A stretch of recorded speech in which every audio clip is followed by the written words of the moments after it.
Les gestes subtils de la main de Meghan Markle lors d'un événement ont révélé les véritables sentiments de la duchesse pour la reine, selon un expert en langage corporel.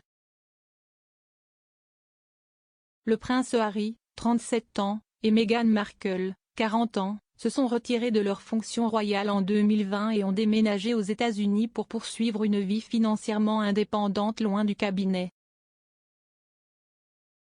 Maintenant, le couple réside à Montecito avec leurs 2 enfants Archie, 2 ans, et Lilibet, qui aura 1 an en juin.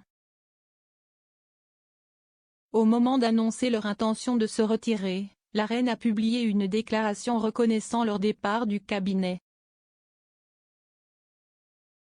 Le monarque de 95 ans a déclaré que les Sussex resteraient des membres très aimés de sa famille.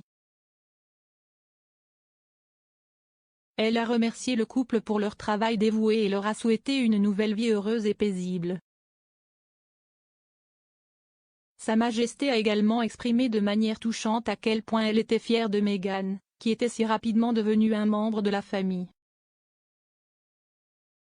Avant leur départ, Meghan a eu le rare honneur d'effectuer une journée d'engagement avec la reine.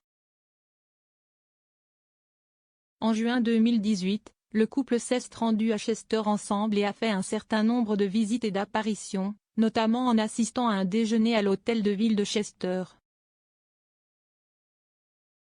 Pour l'occasion, Meghan et la reine se sont dirigés vers le nord-ouest de l'Angleterre à bord du train royal et un arrêt de leur itinéraire les a vus assister à l'inauguration du Merseyrail Bridge.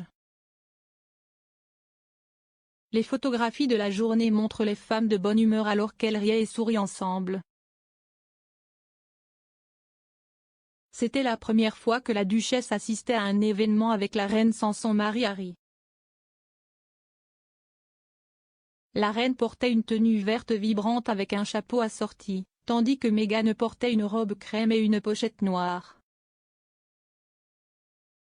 L'experte en langage corporel Judith James a analysé les images à l'époque et affirme que Meghan a fait plusieurs gestes subtils de la main qui ont révélé ses véritables sentiments envers le monarque.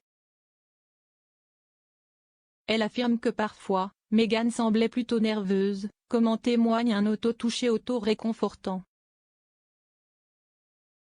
Madame James a déclaré: « Il ressort clairement des sourires congruents et très spontanés de la reine qu'elle était ravie d'avoir sa nouvelle belle-fille à ses côtés lors de cette visite. »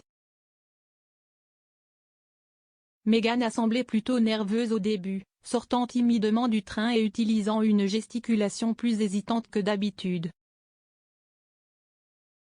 Sans son nouveau mari, le prince Harry à ses côtés pour la toucher et la serrer dans ses bras, il y a eu une augmentation notable des rituels d'auto-toucher et de vérification de Meghan, suggérant qu'elle est toujours très impressionnée par sa belle-mère adorée. Malgré le retrait de leurs fonctions, Harry et Meghan continuent de louer Sa Majesté. En juin, ils lui ont rendu hommage en nommant leur fille Lilibet, un surnom utilisé par le monarque. L'auteur royal Omid Scobie a déclaré à Good Morning America l'été dernier: « En ce qui concerne cette relation avec la reine, elle est plus forte que jamais. » Depuis qu'ils ont déménagé aux États-Unis, les Sussex ne sont pas encore revenus sur le sol britannique en tant que famille de 4 personnes, ce qui signifie que le monarque n'a pas encore rencontré son homonyme en personne. Le prince Harry a effectué 2 visites en solo au Royaume-Uni depuis son départ de ses fonctions. Il a assisté aux funérailles du prince Philippe en avril de l'année dernière et a également rejoint son frère le prince William en juillet pour révéler une statue de leur défunte mère, la princesse Diana.